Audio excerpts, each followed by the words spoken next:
Hello and welcome back to live coverage of the Apex Gaming $5,000 Modern Open. I'm Tandy, joined by Ross Merriam. Say hi, Ross. Hi, Ross. We are in round number 7 with 6 people already drawn and locked into the top 8, but we have 2 slots left that people are vying for. Ross, why don't you give us a breakdown of what's going on? Yeah, thought we might have a clean cut, but there was a draw in the 4-1 bracket last round, and that has made it, the cut anything but clean. So our 6 players that are safe to draw here are Travis Brown on Hammer, Gabriel Abadi on Yawgmoth, John Tagliarini, who we saw last round on Is It Murktide, Jordan Bryan, who we saw as well on 4-color Omnath, Ryan Winans on Murktide, and Joshi Avishal on Yawgmoth. So 2 Yawg, 2 Murktide, an Omnath, and a Hammer. The who's who of what's going on in Modern these days. Our players who are playing this round and need another win. We have Brandon Carpenter and Eric Rose playing a Yawgmoth Mirror. Then we have the match we're going to be starting with. The Yawg Mirror is a backup. Michael Likens, who we've seen a lot today, playing the Creanimator Reanimator deck against Jacob Fumich on Creativity. Likens, one of the players that picked up the draw last round, so looking to lock up his spot after a really strong start. He was one of our 4-0s. Yep. Took the loss, then a draw, still needs one more win to punch his ticket into the elimination rounds. And Fumich was 4-1 last round, took the loss, and it must be feeling pretty good. At 4-2, he has the best breakers. He's likely in with a win, but it's still definitely going to be a sweat. He's going to need to keep that lead in tiebreakers over the players below him, which is our other backup match. That's Dylan Ham and Josh Engel in a Creativity Mirror. Yeah, Creativity Mirrors can get pretty hot and heavy. It's a lot of jockeying for position. Whoever goes for like a Creativity for X equals 2 or 3, oftentimes it gets like disrupted or blown out, and then the shields are down. You get to untap and do it yourself. So it should be a good back and forth, but we're not starting there. We're going to be starting on the Kragenwhite Cremator versus Creativity matchup, right? Yep, that's where we're going to start. Alrighty, well, the players are ready in the feature match area, so let's head on down and get us started. On your left is going to be the Kragenwhite Cremator deck. We got a turn 1 Insolent Neonate, threatening a potential turn 2 Goryo's Vengeance. Jacob Fumich playing Creativity, has a Spell Pierce at the ready. We'll see if that's going to be a devastating blow later in the game. Spell Pierce, definitely the most important card in this deck, has 4 in the main, so that's excellent news for him in this matchup to stop those early Goryo's Vengeances.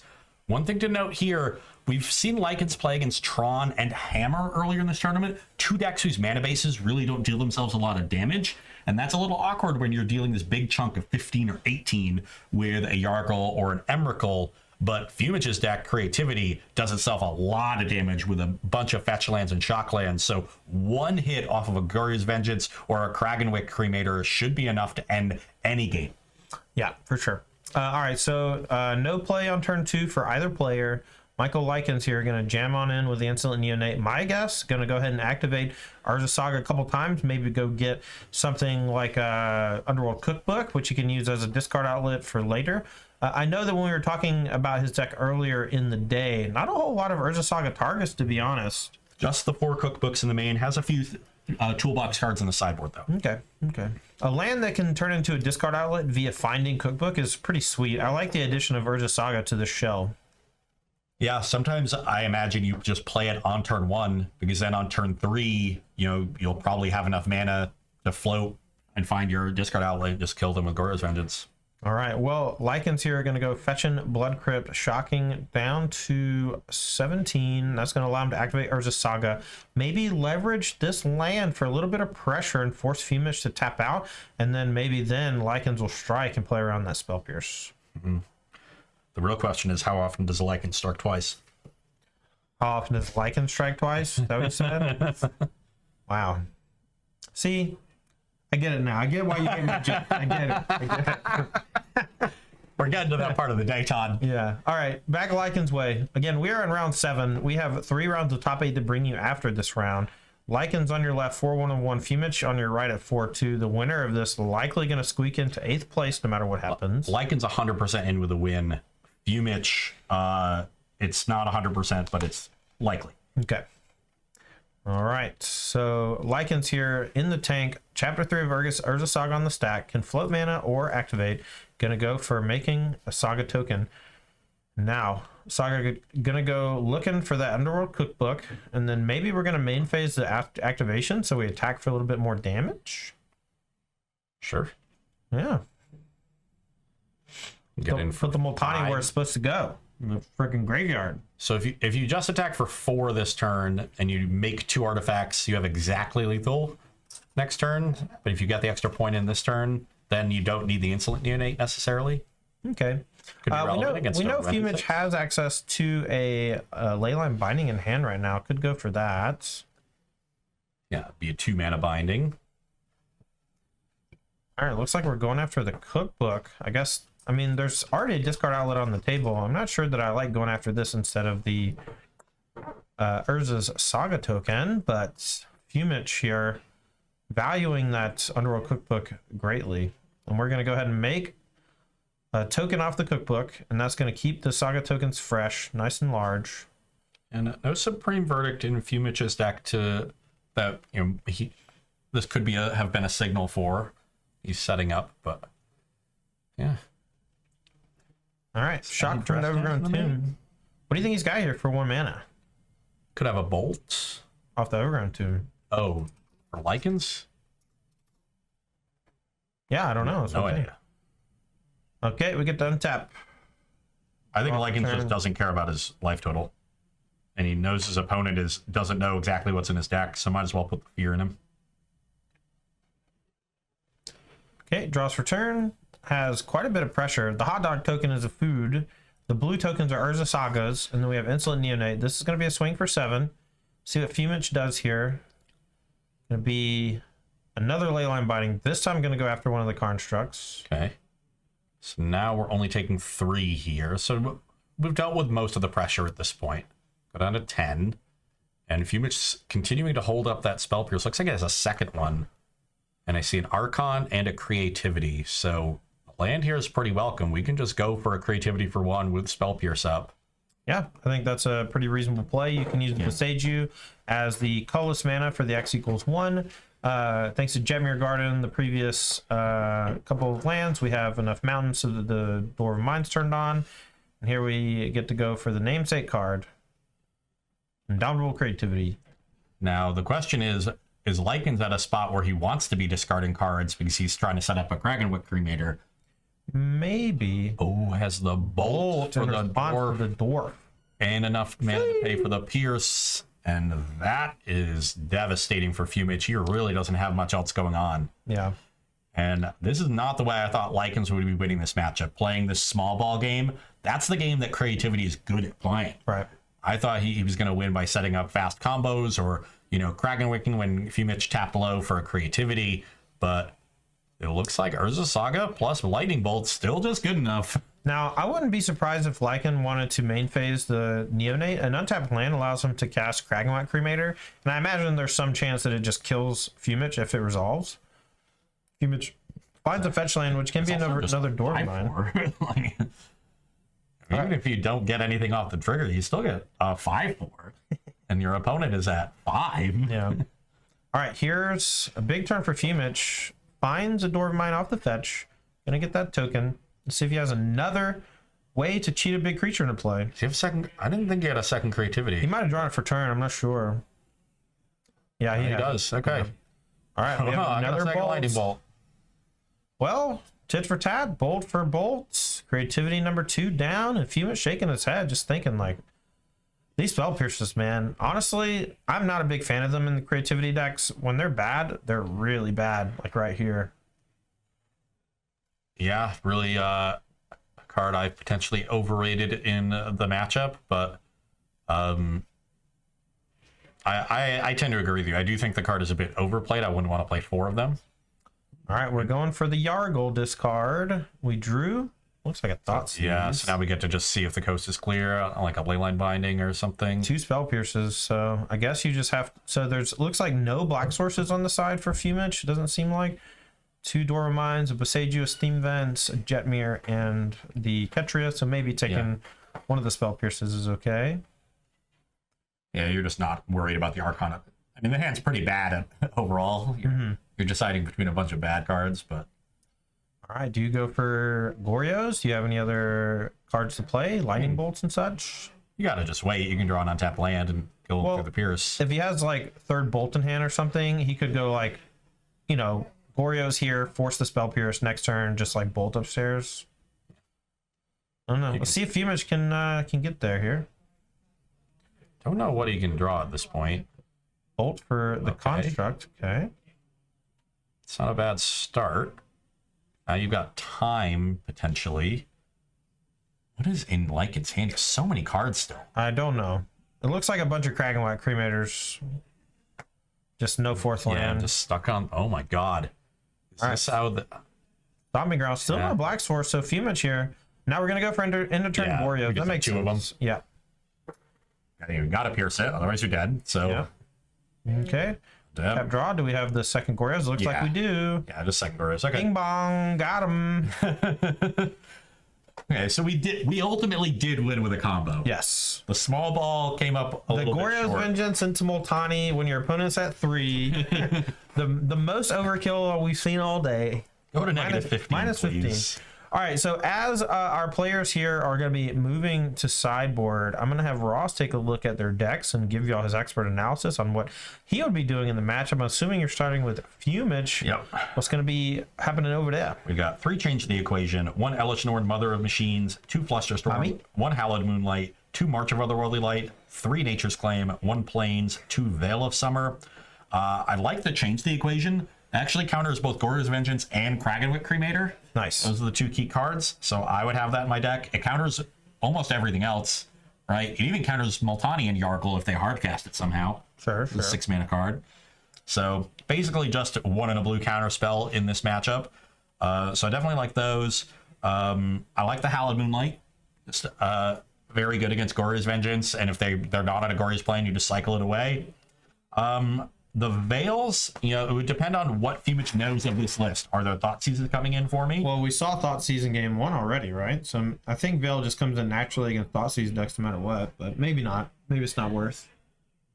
Yeah, there are 4 Thought Seasons and a Grief in the main, and you've seen them. I would probably bring in Veils at that point, especially on the play. Yep. There's also, if he knows it, there's 2 Inquisitions in the sideboard for Lycans. So on the play, I definitely like them. You might not want them on the draw. Yeah.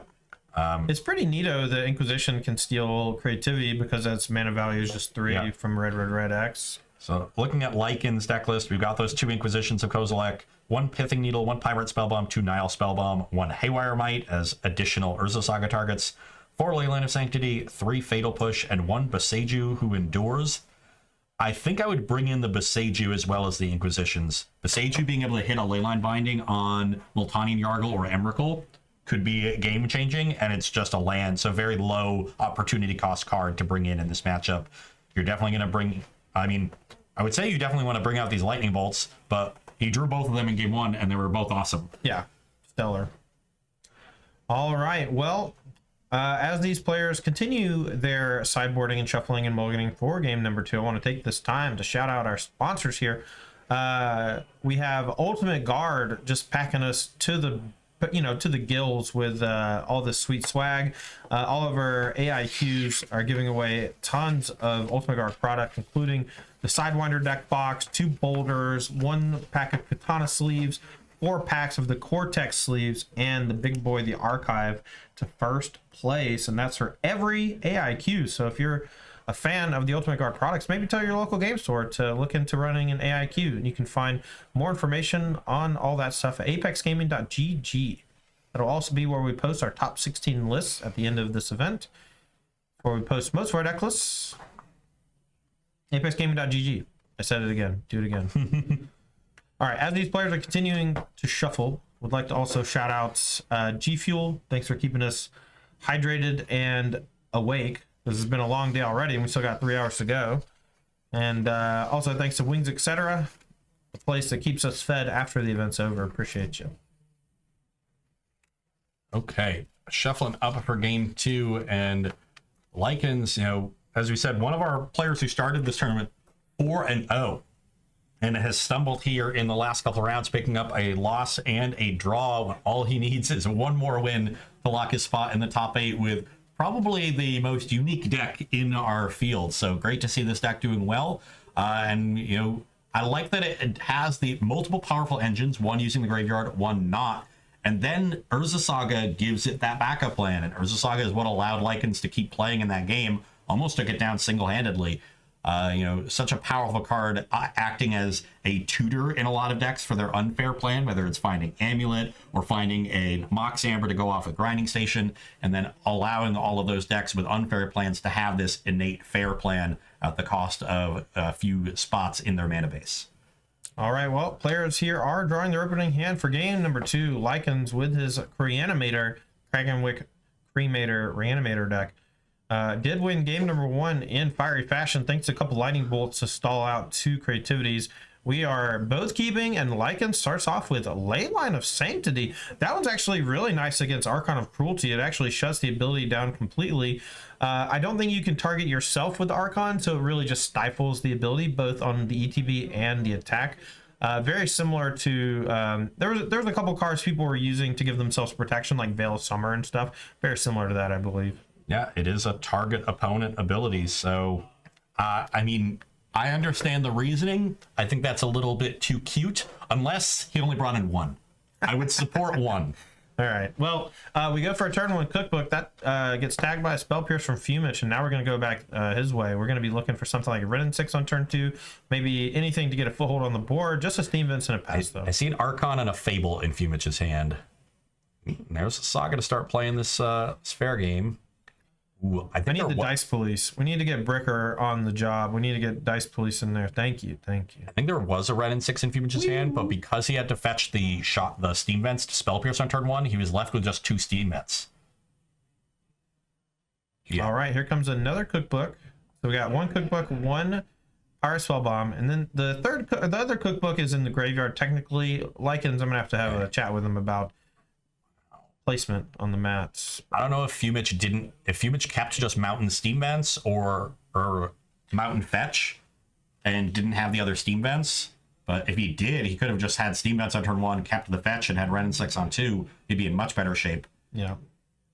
Now it looks like we're just going to go for a couple of activations of the Urza Saga, but I mean, as you point out, maybe just a blunder playing the Steam Vents first, or playing the shock or the fetch line first instead of the Steam Vents. And if I'm Lycans and I look at that mana base, I'm inclined to just Pyrite Spellbomb down this Goblin Shaman. Nice. I don't want you to start getting treasures and generating other colors.